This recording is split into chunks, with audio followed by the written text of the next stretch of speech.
Hello बच्चों, welcome back to our channel active अड्डा।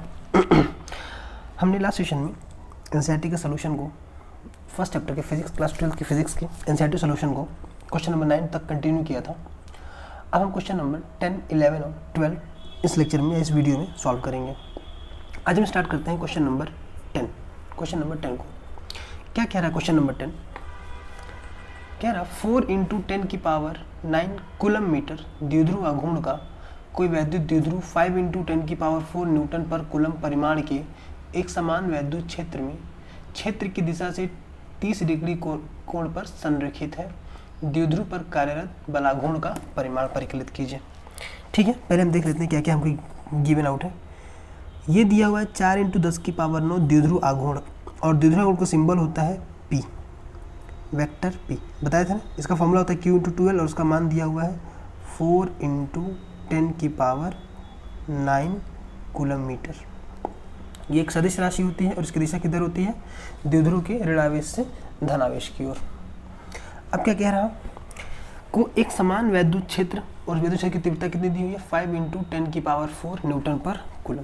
तो देख लेते हैं, एक समान वैद्युत क्षेत्र दिया हुआ है E बराबर 5 × 10⁴ न्यूटन पर कूलम में रखा हुआ है, और कितने कोण पे भाई? थीटा बराबर 30 डिग्री पे रखा हुआ है। तो क्या कह रहा है? बल आघूर्ण का मान हमको निकालना है, टाउ का फॉर्मूला। तो हमको पता है कि जब भी किसी द्विध्रुव को एक समान वैद्युत क्षेत्र में रखते हैं तो उसमें जो बल आघूर्ण लगता है उसका फॉर्मूला होता है vector tau = P × vector E, या फिर इसी को हम लिखते हैं A × B से AB sin थीटा, यानी कि P × E × sine of theta. P का मान दिया हुआ है 4 × 10⁹, E का मान दिया हुआ है 5 × 10⁴ इंटू साइन 30। साइन 30 डिग्री की वैल्यू कितनी होती है? 1/2।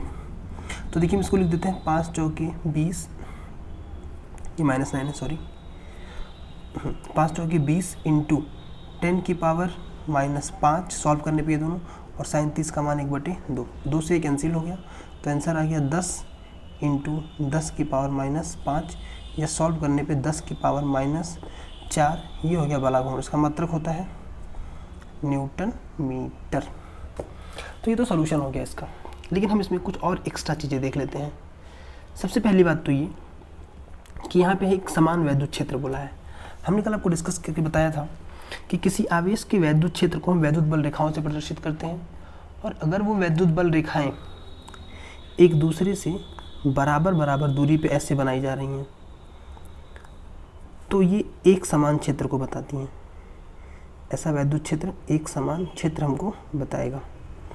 और अगर यही रेखाएं अगर कुछ ऐसे कहीं दूर दूर कहीं पास कुछ इस टाइप की बनती हैं तो ये बताएगा असमान वैद्युत क्षेत्र को। ये बताएगा असमान वैद्युत क्षेत्र को, असमान वैद्युत क्षेत्र। अब जहाँ क्षेत्र रेखाएं दूर दूर होती हैं, जहाँ क्षेत्र रेखाएं दूर दूर होती हैं, यहाँ होता है वीक फील्ड, मतलब दुर्बल वैद्युत क्षेत्र, और जहाँ क्षेत्र रेखाएं पास पास होती हैं यहाँ होता है प्रबल वैद्युत क्षेत्र। मतलब जहाँ क्षेत्र रेखाएं पास पास होंगी वहाँ प्रबल वैद्युत क्षेत्र, और जहाँ दूर दूर होंगी वहाँ दुर्बल वैद्युत क्षेत्र होता है।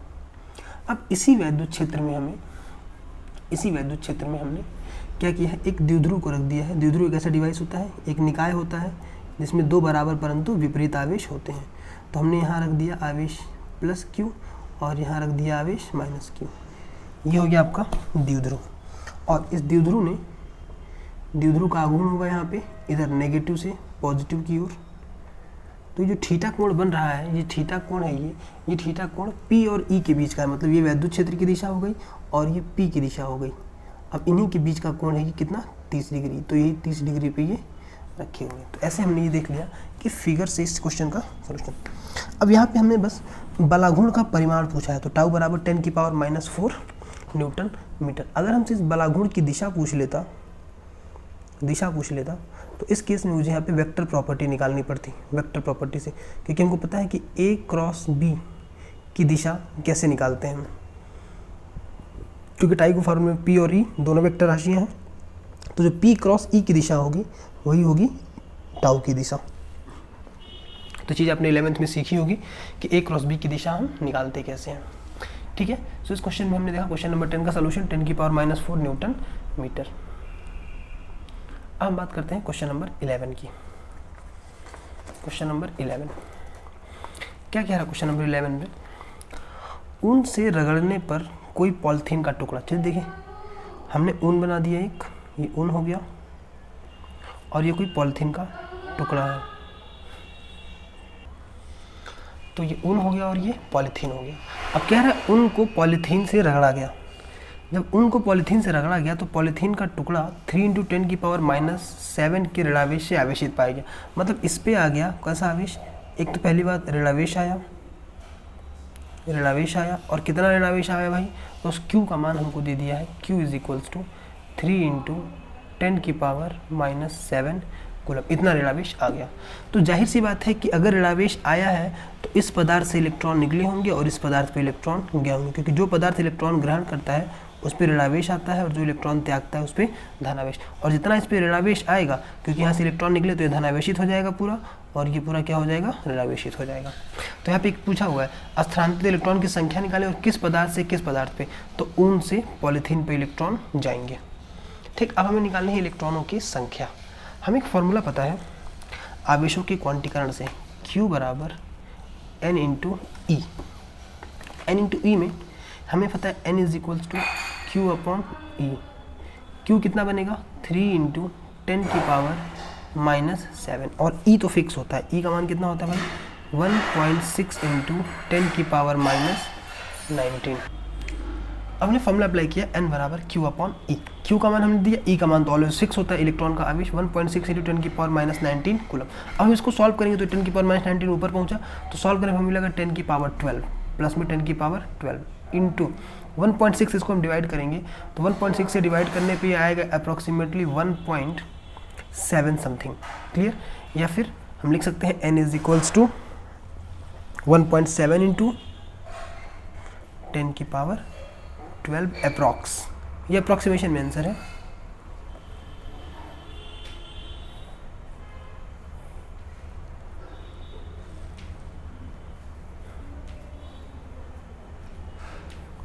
अब हमसे क्या पूछ रहा, क्या ऊन से पॉलीथीन में संहति का स्थानांतरण भी होता है। संहति मतलब होता है द्रव्यमान, संहति का मतलब है द्रव्यमान से। अब देखिए अगर इतने नंबर ऑफ इलेक्ट्रॉन इस पे से इस पे ट्रांसफर हुए हैं और हर एक इलेक्ट्रॉन के पास हमको पता है मास होता है, मास ऑफ इलेक्ट्रॉन कितना होता है भाई, 9.1 × 10⁻31 किलोग्राम। अगर एक इलेक्ट्रॉन गया तो इतना द्रव्यमान क्या होगा, 2 हुआ तो इसका 2 गुना 3 हुआ, तो इसका अब 10⁻12 बहुत बड़ी संख्या हो गई। अगर इतने इलेक्ट्रॉन गए होंगे तो ऑब्वियस सी बात है कि इसका द्रव्यमान घट जाएगा और इसका द्रव्यमान बढ़ जाएगा, यानी इसका द्रव्यमान कम हो जाएगा, मास इसका कम हो जाएगा और इसका मास कहाँ हो जाएगा, बढ़ जाएगा। तो जाहिर सी बात है कि हम देख रहे हैं कि इलेक्ट्रॉन की जाएगा द्रव्यमान भी, क्योंकि इलेक्ट्रॉन का द्रव्यमान होता है, तो उनसे पॉलीथीन पे द्रव्यमान का स्थानांतरण होगा, तो इसका भी आंसर होगा है हाँ भाई, कि यहाँ से इलेक्ट्रॉन की मूवमेंट की वजह से, इलेक्ट्रॉन की जाने की वजह से उसका द्रव्यमान भी वहाँ से शिफ्ट हो जाता है। तो ये हो गया क्वेश्चन नंबर 12 का आंसर, जिसमें 2 पार्ट पूछे गए थे। एक तो आपने यहाँ पे सीखा कि जिस पे इलेक्ट्रॉन जाता है वो ऋणावेशित हो जाता है और उसको निकालते कैसे इलेक्ट्रॉनों की संख्या को, तो N = Q/E से क्वांटीकरण फॉर्मूले से। और अगर इलेक्ट्रॉन मूव करेगा तो इलेक्ट्रॉन के साथ साथ एक वस्तु का द्रव्यमान घटेगा, दूसरे का द्रव्यमान बढ़ेगा। जहाँ से इलेक्ट्रॉन निकलेगा उसका द्रव्यमान घटता है और जहाँ पे इलेक्ट्रॉन पहुँचता है उसका द्रव्यमान बढ़ता चला जाता है। चलिए हम मूव करते हैं क्वेश्चन नंबर 12 पे। चलिए अब मूव करते हैं आज के लास्ट क्वेश्चन नंबर 12 पे। क्या कह रहा, 2 विद्युतरोधी आवेशित तांबे के गोले A और B के केंद्रों के बीच की दूरी 50 सेंटीमीटर है। यदि दोनों गोले का पृथक आवेश 6.5 × 10⁻⁷ कूलम है तो इनके पारस्परिक स्थित वैद्युत प्रतिकर्षण बल कितना होगा। और ये कुछ दे रखा भी हम समझते हैं इसके बारे में, इसका मतलब क्या है। और फिर दूसरा पार्ट पूछ रहा है यदि प्रत्येक गोले के आवेश दोगुनी कर दिया जाए, बीच की दूरी आधी कर दी जाए तो फिर कितना बल लगेगा। चलिए पहले इसको समझ लेते हैं। मान लीजिए कोई एक गोला है, इस पे आवेश है Q, जबकि दोनों गोले का आवेश बराबर दे रखा है। एक दूसरा गोला है, इस पे आवेश है Q और दोनों के बीच की दूरी है, मान लिया मैंने R। सपोज दोनों के बीच की दूरी कितनी है, R। तो अगर दोनों पे आवेश है, दोनों के बीच की दूरी R है, तो इस स्थिति में हम अगर यहाँ पे दोनों का आवेश समान है तो प्रतिकर्षण बल लगेगा, ये इसको प्रतिकर्षित करेगा और ये इसको प्रतिकर्षित करेगा, तो ये वैद्युत प्रतिकर्षण बल हो गया। तो इसका परिमाण कितना होगा, F is equals to small k जिसकी वैल्यू 9 न्यूटन की पावर 9 इंटू पहले का आवेश इंटू दूसरे का आवेश अपॉन दोनों के बीच की दूरी का स्क्वायर, तो क्यू स्क्वायर अपॉन आर का स्क्वायर, ये दोनों के बीच लगने वाला बल हो गया पहली स्थिति में। ठीक है, अभी इसको हम सोल्यूशन करके आगे देख लेंगे। अब क्या कह रहा हूँ, यदि प्रत्येक गोले के आवेश की मात्रा दोगुनी करती है, चलिए भाई अब दूसरा फिगर बनाते हैं। मान लीजिए इसी गोले पे आवेश को Q से कितना कर दिया गया 2Q, और दूसरे गोले पे भी आवेश कितना कर दिया गया 2Q, आवेश तो कर दिया गया 2 गुना, और बीच की दूरी आधी कर दी जाए। आधी का मतलब भाई यहाँ से दूरी घटा के मैंने कितना कर दिया R/, पहले कितना था R, अब कितना कर दिया R/2 कर दिया। आवेश अब बढ़ गया तो भैया प्रतिकर्षण बल तो अभी भी लगना है।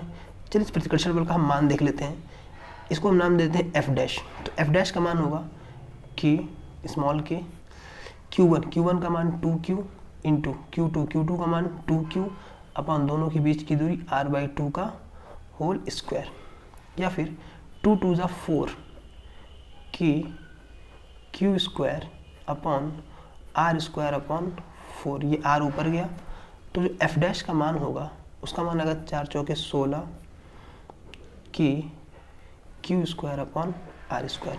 अब इस चीज़ को अगर हम ध्यान से देखें समीकरण 1 से, अगर ये समीकरण 1 है तो इस चीज़ को हम लिख सकते हैं F' बराबर 16 इंटू K, 16 इंटू F, यानी कि अगर हम आवेश को दोगुना और बीच की दूरी आधी कर दे तो जो नया वाला बल होगा वो पुराने वाले बल से 16 गुना अधिक हो जाएगा।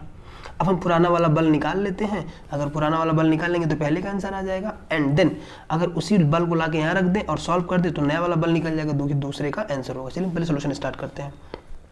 F is equals to K की वैल्यू 9 इंटू 10 की पावर 9 इंटू पहले गोले का आवेश 6.5 इंटू 10 की पावर -7 और दूसरे गोले का भी आवेश वही है तो वैल्यू पुट कर लेते हैं 6.5 इंटू 10 की पावर -7 इंटू 6.5 इंटू 10 की पावर -7 अपॉन R का स्क्वायर। R कितना 50 सेंटीमीटर, तो R तो दे रखा है 50 सेंटीमीटर, R दे रखा है 50 सेंटीमीटर।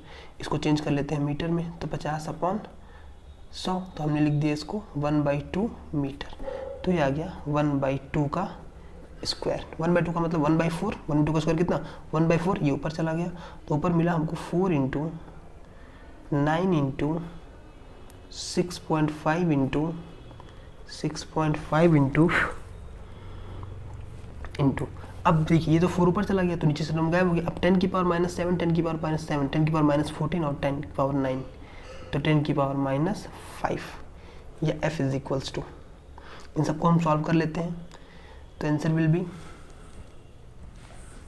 तो उसको हमने कैलकुलेशन किया 4 इंटू 9 इंटू 6.5 इंटू 6.5 को पूरे सोल्यूशन पे आंसर आया 1521, तो 1521 इंटू 10 की पावर -5। अब यहाँ से हम इस 3 को यहाँ पे सेट करते हैं तो 1.5 इंटू 10 की पावर -2 न्यूटन। तो ये पहला वाला बल आ गया कब, जब दो गोले जिनके आवेश इतने थे और एक दूसरे से 50 सेंटीमीटर पर रखे हुए थे तो उनके बीच लगने वाला बल हो गया। अब सेकेंड पार्ट में क्या रहा है, दोनों गोलों का आवेश दोगुना कर देते, दोनों गोलों का आवेश Q से 2Q कर दिया गया, बीच की दूरी आधी कर दिया तो दूरी को R से R/2 कर दिया गया, तो नया वाला बल क्या होता है, हमने पहले सोल्यूशन करके चेक कर लिया था कि जो नया वाला बल होगा वो पुराने वाले बल से 16 गुना अधिक हो जाएगा। तो बस हमें कुछ नहीं करना, 16 इंटू इसी में मल्टीप्लाई कर देना है पुराने वाले बल से, 1.5 इंटू 10 की पावर माइनस, इसका आंसर आ जाएगा